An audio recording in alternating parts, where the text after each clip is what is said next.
All right, guys, I wasn't gonna film this, but I feel like someone could benefit from this video. So this is a 2013 Mini Cooper, base model non-turbo. Switching out the control arm bushings, and I've seen a lot of videos of guys like cutting them off and doing all this crazy stuff, not taking off the subframe. I didn't want to try that. I thought it would just be easier to take off the subframe, which it was. It was just like a lot of work. When you are going to take it off though, when you're lowering it, just make sure that there's going to be like the cover flooring from the inside of the car. When you're lowering it, make sure it doesn't get stuck on there somewhere, like on here, because it'll like start tearing it. So just kind of be mindful of that. But there's another video online by the Mini Specialist. He does a really good job of walking you through on how to take off the subframe. I didn't run into any problems following that video. But the reason why I'm replacing these is because when I drive, there's the steering wheel will just jerk side to side like this. So I had a similar issue with my 2000 Toyota Tacoma. I switched the control arms and it went away. So hopefully switching these out will do the same. As far as putting them on or taking them off, I took them off by spraying the inside with WD-40, and then I used this jaw puller.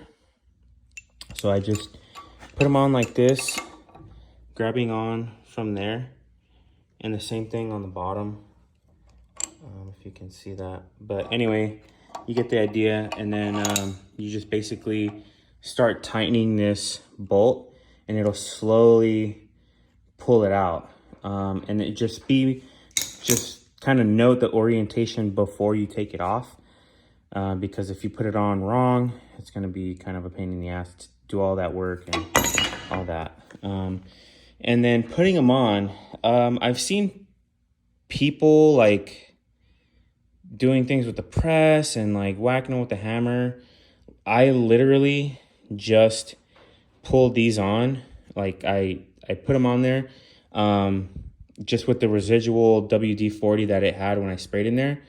I'm gonna see if I can kind of set myself up to how I pulled it. But basically, I couldn't take these off. First of all, I couldn't take these off. They were like stuck on there. So I said, screw it. I'm just going to try to do it like this. It's on a motorcycle jack. So basically what I did was I just kind of placed myself right here. Sorry for the camera.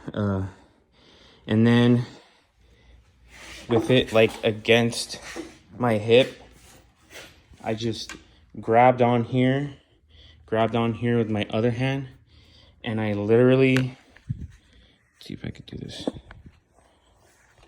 And I literally just pulled it as hard as I could, like this. I was just pulling, and I was pulling, kind of wiggling, and it went in. So, and if for whatever reason you can't get it on like that, I felt like it slipped on really good with this silicone paste. I put it in there, and then I barely even pulled, and it came on with the other side. So yeah, hopefully that helps someone out. I was initially trying to use this block of wood. You can see here it's all smashed up, but basically I was putting this right here and then just whacking it, hopefully hoping to get it on the control arm, but it wasn't working. So honestly, I just got pissed off and I got angry, and then I just grabbed it and yanked it, and it went in. And I was actually pretty surprised. If you note on here and on the original one, it's like hex shaped. So try to line them up with those on there, or the hex shape on the actual control arm, and maybe that'll help. But anyway, I'll let you guys know what happens if that does take away that shimmy it has when it drives down the road. Hopefully it's not the rims that are bent, but I figured that this was the cheaper route because on Rockauto, these were like $100. I'll put a link on the description or like a part number that you can find it on Rockauto.